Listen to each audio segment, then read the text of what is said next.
Hello and welcome to episode 7 of Sam Bryan Asks His Friends. And today we're only joined by Jeannie Bloody May Adam. How are you doing, Jeannie? All right? I'm doing absolutely champion. Thank you very much. Absolutely champion.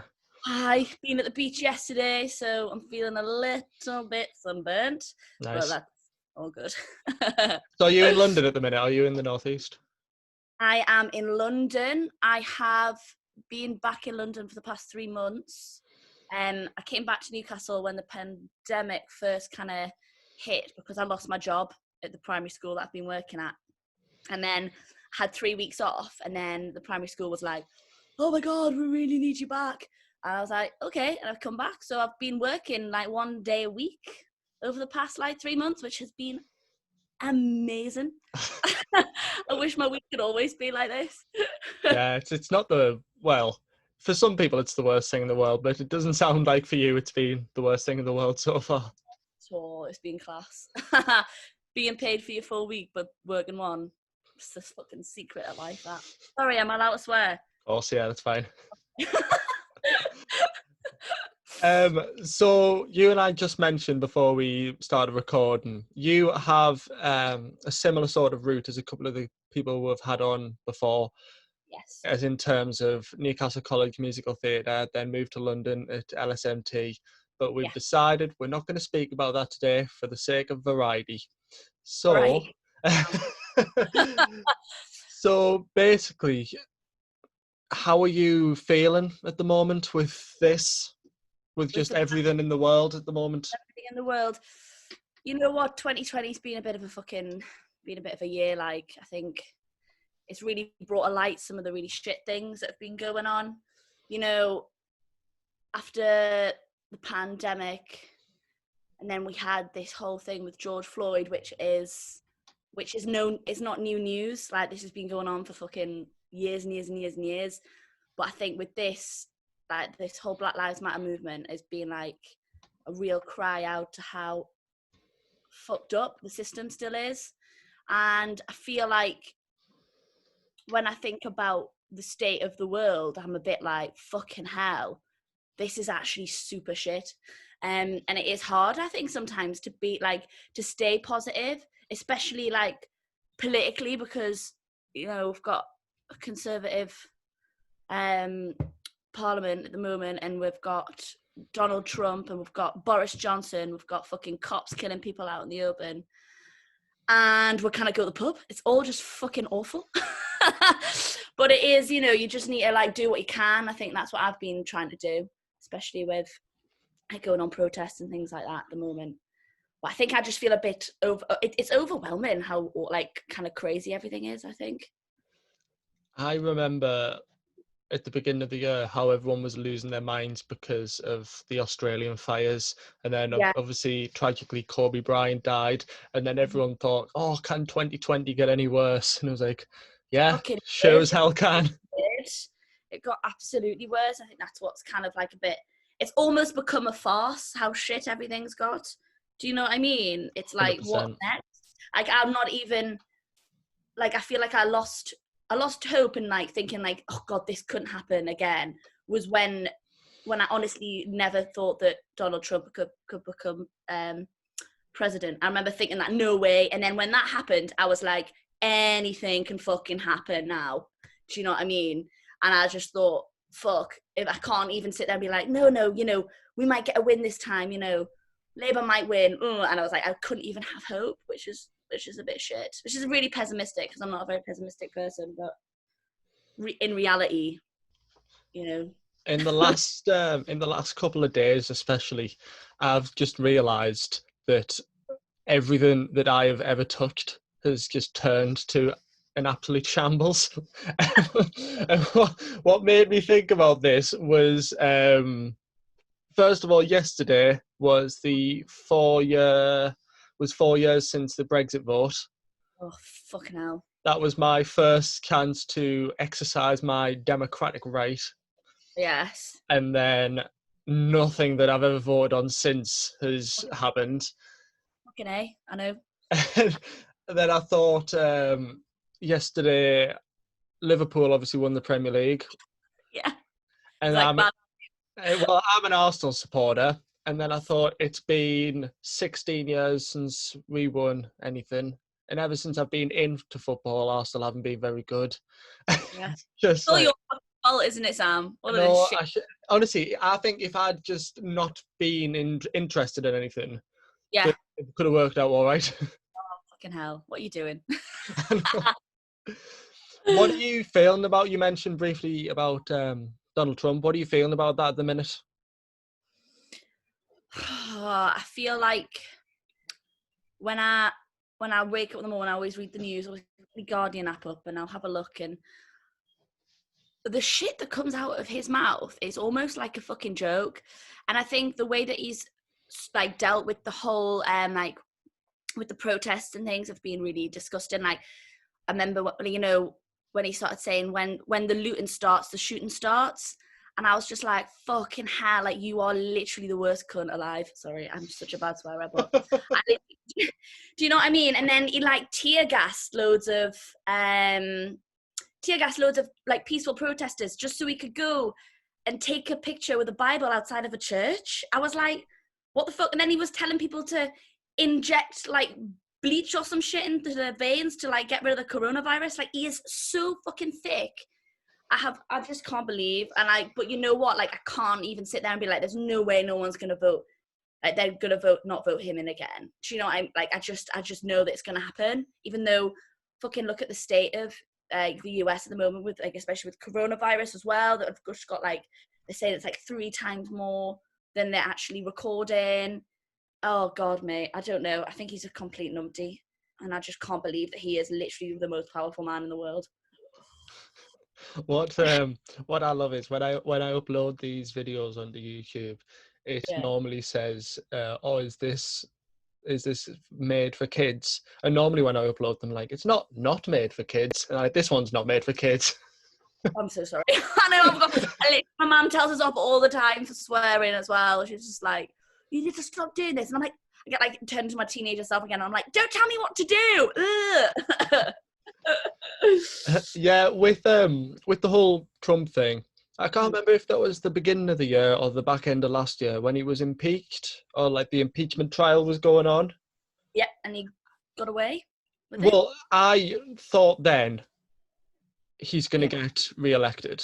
I thought that would essentially get him re-elected. But then it's like, I don't know. I don't know. But then, because I don't like Joe Biden, I don't think he's very good. I feel I just prefer him. I'd prefer him to Hillary though. But then I'm also like, I'd love it if there was the first woman president. But then I'm also like, she's got a really dark past as well. Yeah. So don't know, man. It's just, there's just always gonna be, they're like the lesser of an evil. Is that the Lesser term? of two evils. Yeah. That's the one. But no one's actually ever gonna be like, I don't know, fucking perfect. Unfortunately, I wish there could just be this like goal. Like, I mean, Obama was probably the closest, but then Obama did some pretty shit things at the same time. So I don't What are know. you thinking of the recent calls out for Dwayne "The Rock" Johnson, Oh my God, 2024, what happened? to run for office? You're gonna run for office? For real? There's some whispers in the shadows. Whispers in the shadows. Well, I mean, if Trump can do it, you know what I mean? He was like a big old reality TV star, well, kind of thing before. He was a bit of a cameo. Well, people don't realise that Ronald Reagan had a really successful acting career as well. So this isn't the first time that we've uploaded someone who isn't exactly, well, uploaded. Oh my God, I'm so YouTube.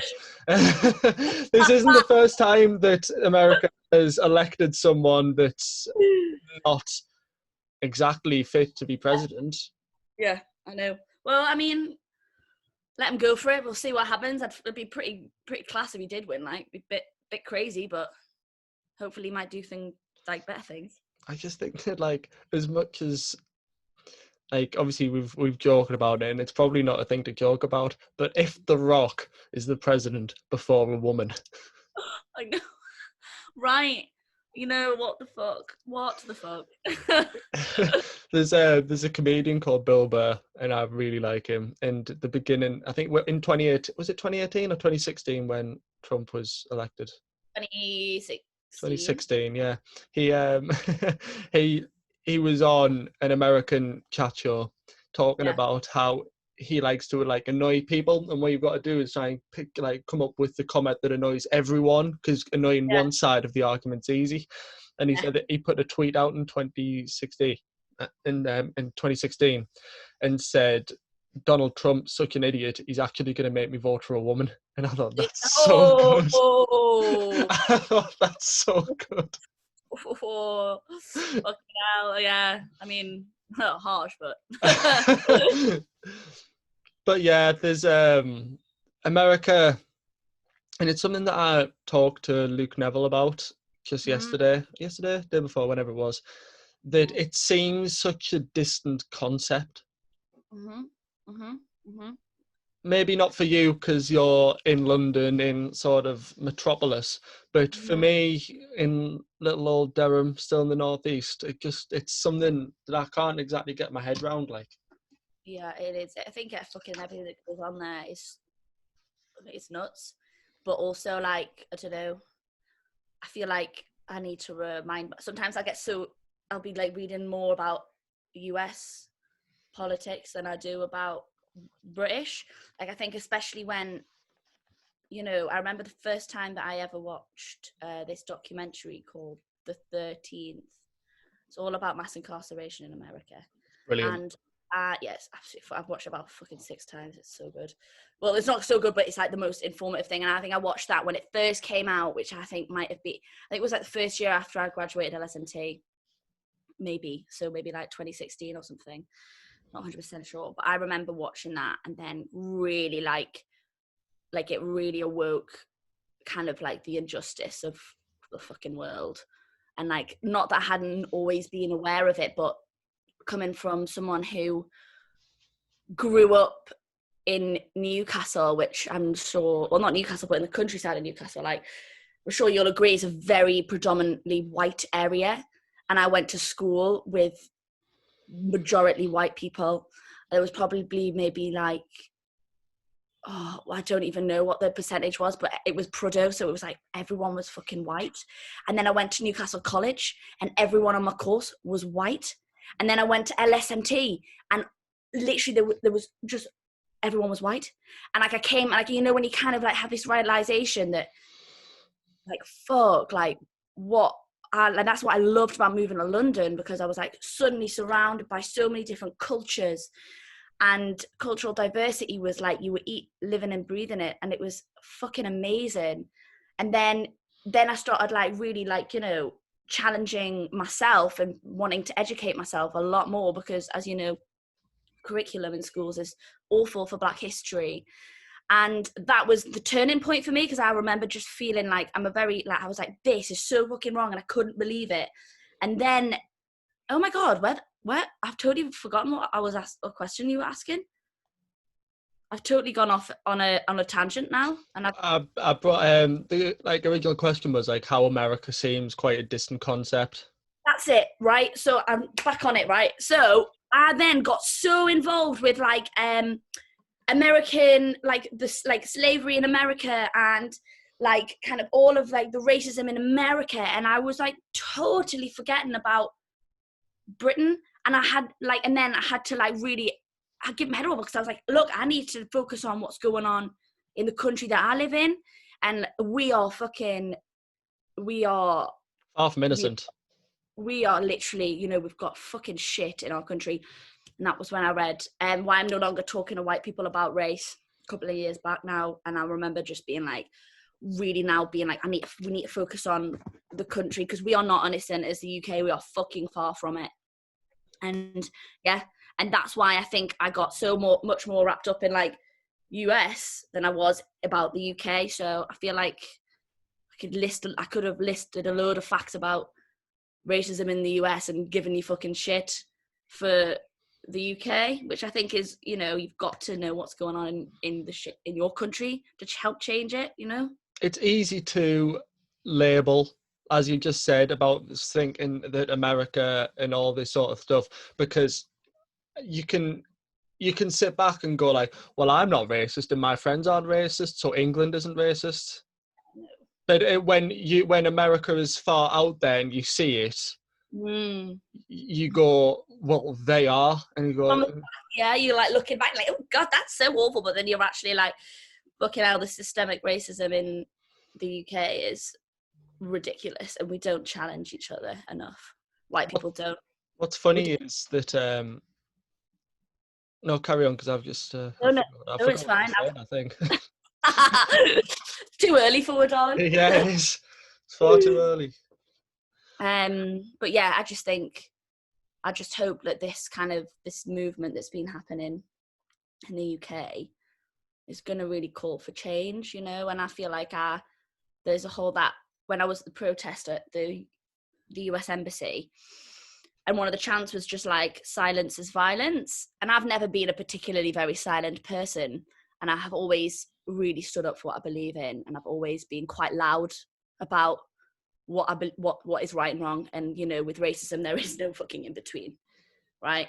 And I have then, you know, challenging other of my white friends to really look inside what they're saying and what they believe in, and also just kind of like not letting like shit that people might say slide, and be like, no, and calling them up on that. And I think that's what's so important and what we need to do, and we need to educate ourselves. Like, I put on my Instagram the audio book of Why I'm No Longer Talking to White People About Race. And I was like, if you have Audible, you can like send it for free, and people can download it if they want, if they've got Audible. Cool. And I literally sent it to about 7 different people, and I was like, fucking yes, like, that's one of the most important books I've ever read in my whole entire life. I've heard a lot about that book, but I haven't read it myself. I couldn't recommend anything more. It's incredible. But try borrow it, because the author, Renia Dollard, she was urging people to make people like borrow it, like pass it along, because if you don't, like, apparently, because it's like the book prices have surged since obviously everything's gone on, and I think she just made a plea for people to borrow it from each other. So if you want me to send it down, darling, I'll send it down. Lovely, that's great. So at the moment, we've discussed all of the world's terrible things. What are you loving at the moment? What's really got you feeling happy? You know what, right? I've actually started writing, and I've always been like an avid writer. When I was younger, I used to just create all the time. And then I think when I started going into high school, I lost my confidence a little bit, but I've always been a really creative. I've always loved writing. I've always got a notebook on us, and I'm always scribbling shit down. Like, if I'm really sad, I'll write really sad poetry, which is just hilarious, but yeah, that kind of thing. But I've actually just started writing a play, actually, and it's all about my family, like a story from my mum's family from when they were growing up. And I've really, you know, having like doing deep like interviews with my mum and my auntie and my grandma, and it's been amazing. And I think obviously I haven't been able to do any acting. I was in the middle of doing rehearsals for a play before lockdown happened, and that's just been postponed. So like creatively, I felt a bit stagnant, and then I just got this urge. I literally was in the shower and I was like, whoa, I just had this idea of a scene, and I was like, I'm going to write it. And I had to ask my obviously family for permission, because it's all really quite a traumatic story, but it was all the go ahead, and I've just started slowly but surely writing it, and it's just been, I've really, really loved it, and the kind of like how it's like I'm getting some of my creativity out, and I feel, yeah, it's really enjoyable. I've loved that, and I've loved the sun, being in the sun. They're the things that I'm loving at the moment. What I love talking about to creatives is their process. Because I think like as someone as like as a creative myself, I'm so happy to call other people creatives, for it's like yeah, I am one as well. I think everyone has these writer's blocks and these things where you can't get over. And I like talking to people about what gets them going, what gets Yeah. the creative juices flowing in the hope that you can pick up little tricks along the way? Sorry, you can hear like an elephant sound in the background. I think it's just the bin men. Sorry. I what gets me going, right, is I just get inspired by what I can see in my head. Like when I was thinking about writing this play, I saw the first scene. Like I just pictured it in my head. And at first, like I've tried to write plays before, and I started off just writing like characters out and blah blah blah, and like trying to like plan it out, and it never worked because I hate doing something that I'm being told to do. So I have to go about it like in a really probably quite erratic way, and I don't actually have a plan. I've only just solidified the characters that I want now, and that's after I've just been writing it and going through the scenes and seeing what comes out and what naturally, instead of like having to stick to like I've got these characters here and this there, which I won't lie is a little bit like can get a little bit wayward, because it is good to be like, we need to figure out what's gonna happen here, yada yada. But when it comes to like a writing block, I go back and I listen to my recordings. Oh my god, can you hear that? I can, yeah. What is going on, Gypsy Hill? Anyway, so so if I start feeling a little blocked by it, or I lose like momentum maybe a little bit, I kind of have to, I go back and I listen to some of the recordings, or I'll give my mum or my auntie a ring, and then we'll discuss it, because it is a story that it's true. Obviously the bits, like, you know, you have your creative, what's it called, that allowance or whatever. You Yes. can, like, the bit when I'm going back, because it's set in 1977, and those are the parts that I have to, they are coming from my brain, like I'm making those bits up, I've just got the structure. But it is, I think it's sometimes, you know what I found the most difficult is they're all Southern, right? So I can easily write how I would speak as a 25-year-old like Northern lass, and it's easy, like that patter that you have between people. But then actually then having to like imagine the language that comes out of, do you want me to move rooms? Is it really bad? It's all right if you'd feel more comfortable. I might just shut my windows. But basically, I've just found it a lot easier to. I found it difficult to, I don't know, have the language of a 17-year-old girl from the New Forest in 1977 was quite difficult at first. Do you know what I mean? Because you've got to bring into account what their language is, you know? Yeah. And I think I took that for an advantage, because I've always been quite good at writing, but I'm also a bit like, they wouldn't be like, how are you, man? Ooh, which is easier to write those pattery scenes, you know, the back and forth. But yeah, sorry about that. Just had to. It's all right. It's not a problem. Just off all this fucking crazy shit that's going on. So, what is for those things where you find that difficult, what sort of research do you do? Is it just getting with your friends and your family, people who know that time better, and just talking to them? Does this sound realistic? Does this sound better? Yeah, I think I definitely have to use them a lot to kind of get into, like, bring into consideration like how they speak. And I'll always like, I'll go back and try and, I just want to make it as truthful as possible. Yeah.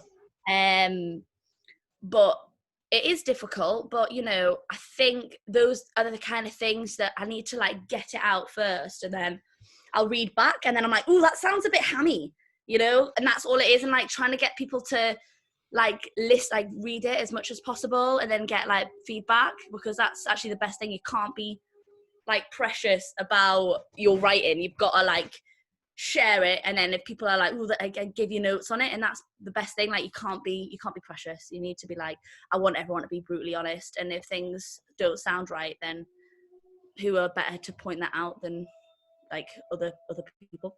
Yeah, definitely. It's so easy for you to get precious as well, for it to start treating it as your baby, and then it's like,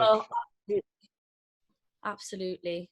And I think it's like, you don't want it, like you get a bit embarrassed, you're like, oh, I don't want it, but you need to be like, fuck it, doesn't matter, like just read this and tell us if it's shite. What have you been that is a really... Absolutely ridiculous. You don't live, like, next to London Zoo, do you? No, I don't. I think it might be some kind of bin man. Can you? I have no idea what that is. I think it's a bin man. I'm really sorry. Is that going to really disrupt your recording? I wouldn't have thought so. We could just ignore it. But Okay. I couldn't tell from here whether it was like, it's somewhere between like a call to prayer and like something just going on. Sounds a little bit like the Horn of Gondor at the same time. Yeah. I'm like, whoa. Yeah, light the fires. Let's go. Okay. Yeah, what have you... I didn't actually manage to get it out. What have you been...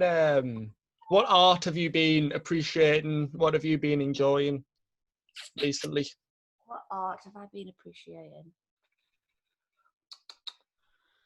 In like all sense of art. In whatever you appreciate art to be. Let's open it up there. Oh, keeping your house plants alive is a bit of an art, like being appreciating people's plant life. No, you know what? I think I love, maybe since started writing again, that now when I watch, like, you know, TV shows or anything on Netflix or Amazon or whatnot, really appreciating the art form of like what is writing. Like, I'm like, you know, like really beautiful language and then like the actors that then take it to that extra. It's just such a beautiful collaboration, isn't it? Like, I think that's what I'm really appreciating. Like when you watch something that is like, I'm just in the middle of watching Little Fires Everywhere. Right. It's on Amazon. It's got like a Reese Witherspoon in it, and it's a book. It was originally a book and it's been turned into a series, and it is gorgeous. And then the actors are fucking phenomenal. And I'm just like, wow, this is so good. I feel like I'm really appreciating that at the moment. Really appreciating that kind of unity.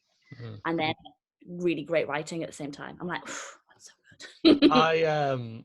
I love when you're watching, like at the moment it seems to be TV that's doing it, the really well written series, and you just go like, bloody hell, what makes you think of that? I know, man, isn't it? It is literally incredible. It really is. My go-to with good writing. Do you know Stephen Knight? Stephen Knight wrote Peaky Blinders. Oh yeah. Okay. Some like the way that he writes, especially in Peaky Blinders, and the way that he like weaves his way in and out. It's like, where?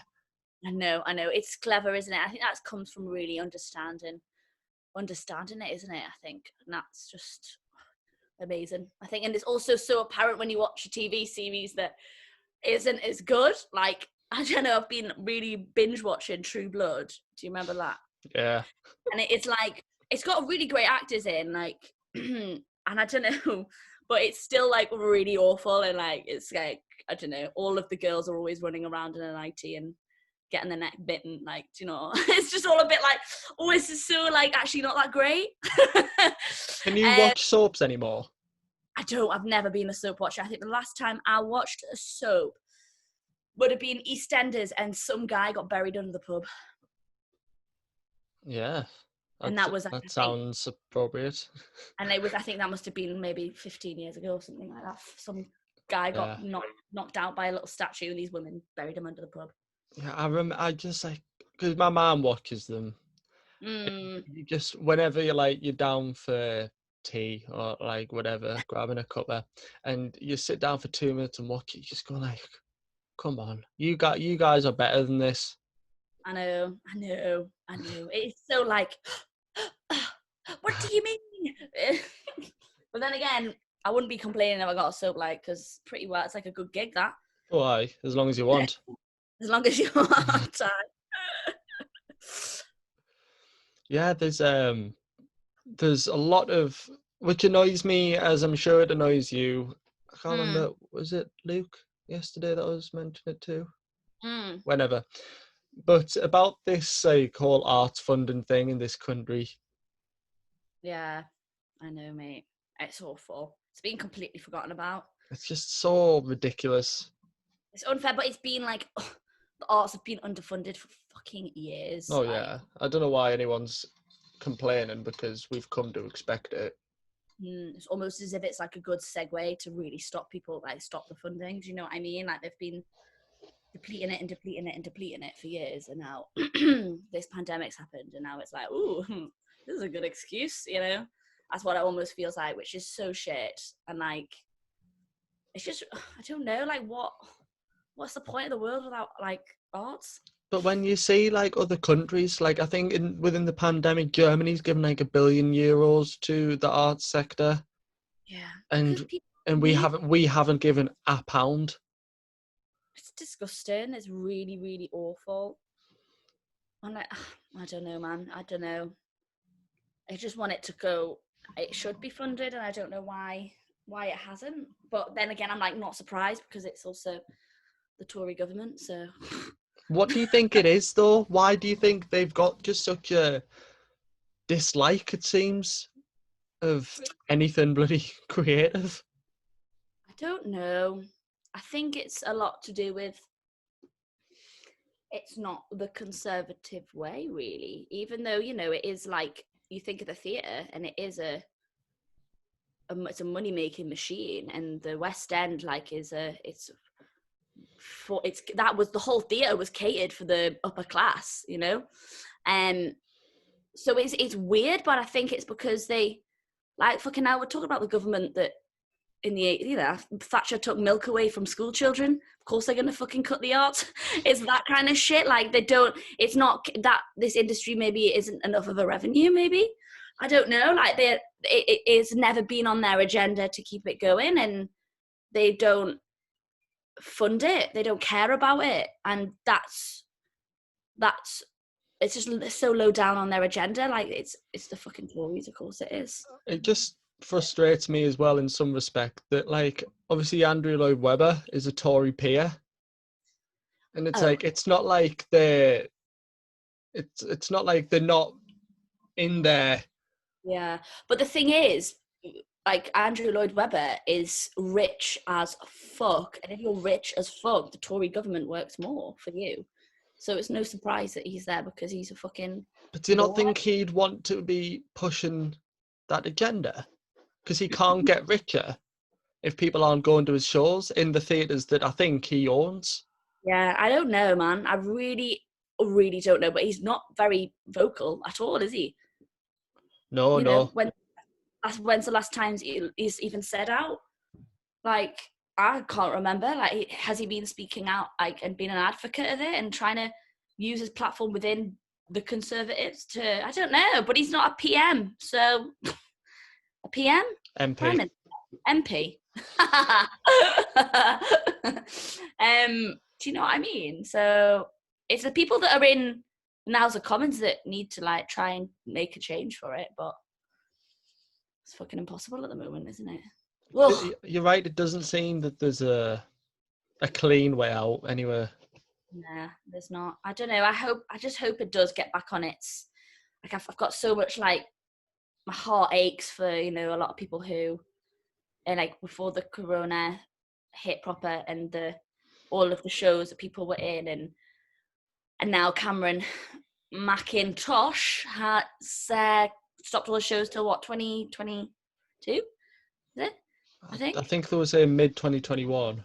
mid 2021. That's obviously a little bit of time, but still, my heart aches for those who were on tours, who were in West End shows, who maybe just got something, and now it's just all been like fucked off. And then people who work in a theatre, like it's a domino effect. It's not just a singular. It's not just the performers. It's the people who work in the theatre. It's lighting technicians. It's all these people. It's just like, and it's not. You think about the industry, and it's not just the performers. It's everyone in this bubble.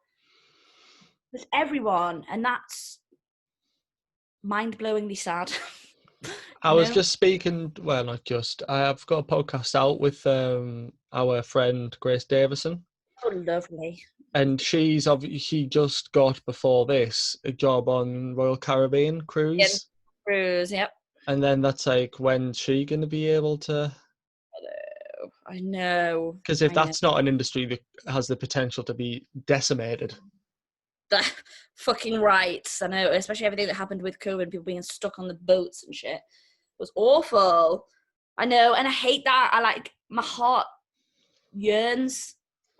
It's so like because I'm such an empath anyway, and like especially people who I know and who have journeys I've watched along the way. You know, it breaks my heart because it's not fair. It's really not fair. But if there's one thing you can bring away from it is that you're not the only one. Because that's one thing you do feel like, if like, you know, in like for acting, you're like, oh, these guys are doing this and these guys are doing that. And I'm fucking stuck here doing this. But with this, everybody's in the same boat, which is maybe some kind of, you don't have FOMO. It's not you who the world's personally fucking shat on. It's fucking millions of us. So that's something that we can bring into consideration. Maybe. Yeah, definitely. We've I mentioned before about like sort of keeping you inspired, but what's keeping you happy? Ooh, it's keeping me happy. Oh, my friends, my community, I think, Yeah. like 100%. I love my mates. I've always been such a like a socially like orientated person, but you know, like especially, you know, being able to see everyone again has just been the light of my life. The kids that I work with keep me inspired. They are incredible, and I always like find inspiration from them because, you know, they're like, their lives have been turned upside down too, and they're still so bloody happy-go-lucky. It's been amazing to kind of have that, like, having to be there for other people, but then them also being such like little spurts of joy running about the place, and it's just really nice to be like, oh, the youth, oh, the youth. But yeah, like my mates for sure, and then my family. Even though I think having those 3 weeks back at home, I spent it with my big sister, and we're really, really close, but I moved in with her and her husband, and that was just a really like special time. I think, like, reflecting on it, like, we haven't lived in the same house since I was about, what, when we lived together, I must have been about 17, and she came back from university for like a little bit, but that was really, really special. And she's gone through quite a lot recently, and like actually just to be physically there with her and Steve and just have, I don't know, that family time. And even though I didn't get to see my mum, which is gutted because I really miss her, but she was in contact with my grandma, who's like 82, so it just didn't want to like risk anything at that time. And I think I took a lot away from that, and I felt a lot more grounded within myself, like this time, like over these past couple of months. I think having the time not to just be working full time all of the time. I normally work like 2 jobs, and I'm working with kids both of those jobs, so I'm like exhausted. I get 2 days off and then I'm back on it again. And actually just to like have that time to just settle and just like ground yourself I've just taken the most joy from, because I do feel probably the most like sound I've ever felt, especially in London, because it's so go go go go go, but it just stopped, and that gave you a chance to stop, and that is important in life. It's just to slow down. And also Benny comes back today. Oh, yes. Yeah. She's been living back up in Newcastle for this whole fucking time, and she comes back today, and I literally cannot tell you how excited I am to have my best pal back. It's just going to be amazing. I haven't seen Benny for, I don't know, years. Since when I seen you. Since the last time I seen you, probably. Actually, I think it was that day. That day. Because me At and college, when we were college. helping out. Yeah, that was fun, That wasn't was it? quite fun, wasn't it? I really loved that time. That was great. Got such a fucking heart, like, soft spot for Newcastle College. Always have. I know. But yeah, so Benny comes back, and I'm so excited to be with her again. You know, have your number 2 next year. Number 1, number 2, number 1.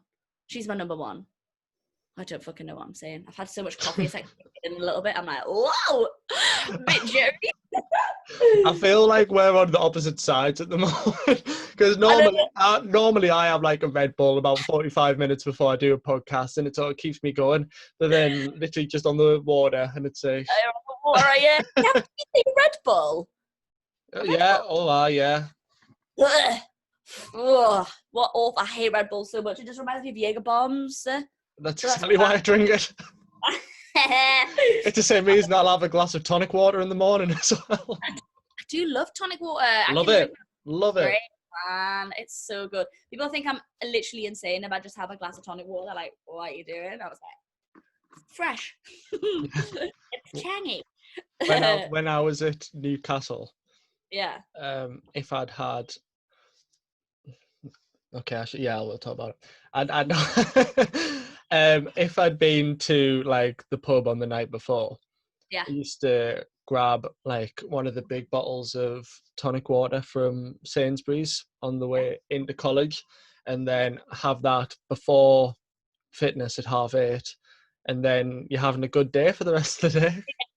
Oh man, I know, but we got told off for having fizzy drinks. I remember I used to be me and Benny were like well addicted to like Coca-Cola, and I literally Nice turn. Well addicted to Coca-Cola. No way. But yeah, like Carly would just be like watching from like the window, and she'd see if we were drinking. She'd like literally come down and take it out of your hands. Like, don't even. Yeah, I didn't really drink fizzy drinks as such, but tonic water, because it's good for you, good for the I gut, love isn't fizzy it? water So though. Fizzy water's my bae. I love it. I love it so nah, much. Are you joking? it's not for me. You drink tonic water? It's just like a sour fizzy water? Nah. Oh, I love it. Everyone thinks I'm insane, but those who are out there listening, I know that you like fizzy water. I bet you drink like San Pellegrino or Tory lemonade as well, do you? I did have a can of that yesterday. But that's just because I was literally dying from being in the sun all day, and I was like, I bought a bottle of fizzy water, and then I was like, I need a fizzy drink, so then I got a San Pellegrino. It just is so nice. It's so And bitter. It's so impossibly bitter. There was no Fanta Lemon. Lemon. No Fanta Lemon. So yeah, I did have one of those yesterday, but they're so nice, man. I love it. What are you on about? Bitter? You drink tonic water? Nah, the San Pellegrino lemonade is like, I don't understand because it's more bitter than an actual lemon. That's fuck off. I love lemons though. They're like my key ingredient for everything that I cook. Yeah, I enjoy a lemon. So you mentioned some plants before. Is that just house plants? Are you growing anything in particular? Yes, I've got house plants. We've named all of our plants. So we've got a big old fern called fern cotton. Nice. We've got this you can see this can you see the dangly one there? Yep. That is called Keanu leaves. And then we've got a big palmy one. Can you see it there? Yep. He's called Barack Obama. And then we've got Cynthia Erivo in our in the bathroom. And then I've got Ian McKellen and Emma Thompson. And who else do I think they're the only two I've got in my bedroom. We've named them all after famous people. I did have this beautiful ivy that was like absolutely massive. And she was called Judi Dench, naturally. And then she died, and I was like really having a traumatic time about it. I was like, oh, so text Benny, I was like, Judy's dead. Yeah. I just love, we had this huge ivy and it was called Judi Dench naturally. Of course it was, yeah. Why would it not be?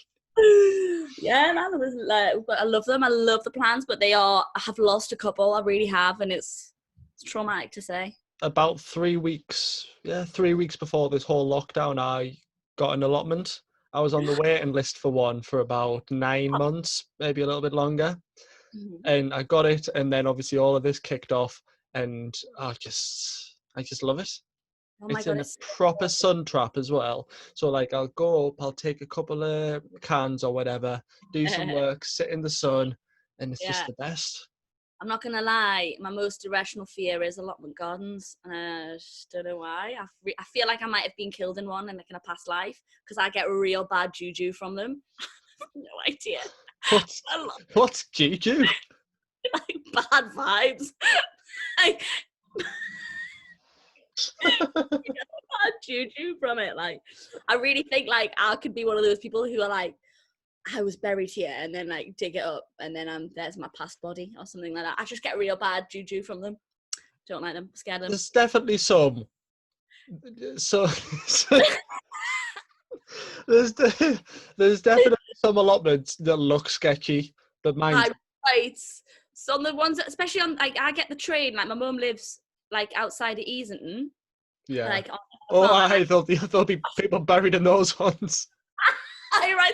But you know when you're on the train and you like see these like proper sketchy little like allotment gardens on the way there and see them train, I'm always like, oh, don't like it. No, Back. I'm gonna send some photos of mine because I think you'll like mine. It's pretty. What are you growing in there? I've got tatties, onions, Oh, cabbages, lettuce, beetroot, sounds courgettes. good. I've got That's strawberries. I've got an apple tree. It's going really well. Does sound quite idyllic, that darling. Oh, honestly, it's lovely. You should get some chickens. That is the plan. Yeah, you should, man. I mean, you've got to fence them like well because foxes are rad. Like on my mum's farm, we've lost so many chickens. We've lost so many because but we had to build like John, my mum's partner, had to build like a prior class enclosure that was like, I don't want to sound dramatic, but like the size of my house, that like the the fence, just to keep them out. But chickens are class. I tell you what, I really want. Have you heard of a golden pheasant? I have heard of a golden pheasant, but they are they are beautiful, but they are very territorial and they will come after you. We had them on the farm. Yeah, we lived on this other farm in Northumberland. That's where I grew up. Yeah. And then I'm going to get a picture of one for the people that don't know what a golden pheasant is, but carry on. But we got we had these like people, these pheasant rearers at one point who then introduced the silver pheasant and the golden pheasant to the farm, but they used to fly at the cars. So these, like they're incredibly territorial, so they'd just come after you. So you couldn't walk up the track on your own because you'd get like absolutely mauled. The silver pheasants were worse. The golden pheasants were a little bit less, like a little bit like, bullshit. But the silver pheasants actually used to fly at the car, man. And these little markings around their face were like little bandits. They looked like a Zorro. And they were just honestly the most rad things I've ever seen in my life. But they're just like so territorial. For the casual viewers, look at the absolute beauty of that bird. Like, it's just like, I don't know, evolution just went, you know what? This bird's gonna have every colour. It just went. Yeah, there's some corporate birds like. Aye, right. I do like birds though. I do love them. I've always wanted a pet bird. I had a pet pigeon when I was younger that was like dying because I think it ate some poison, and I just like loved it. And then I remember putting it to bed one night, and then I came back and it was dead. It's horrible. It's it was like it lasted about a day.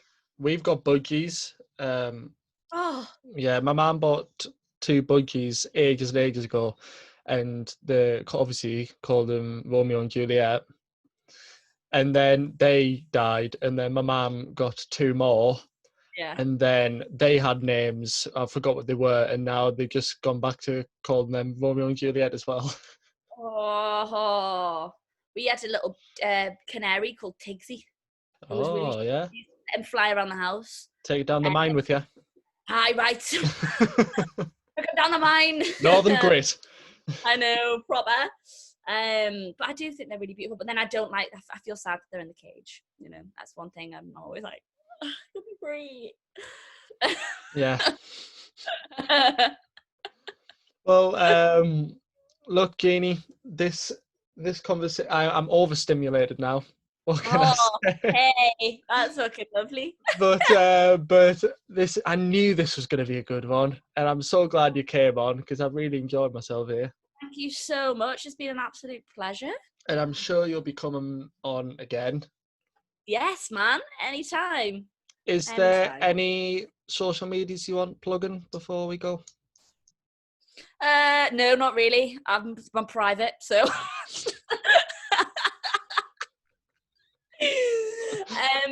But yeah, Yeah. No, I don't like accepting people that I don't know on my Instagram. I'm always a bit like, I don't know who you are. Okay, so what we're going to do here is Jeannie doesn't want to know.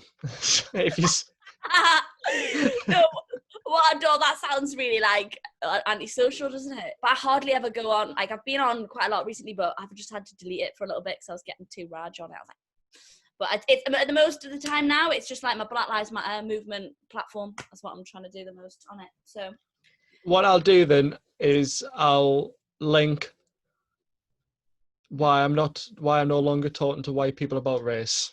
yes, I'll do put the that. link to that book in the description for this. Please do. Please do. That'd be awesome. Well then, All right, this has sweetheart. come to an end. This has been Sam Bryan as his friends, been with our Jeannie lass. Thank you very much for coming on. See ya. See you later. Thank you. Bye.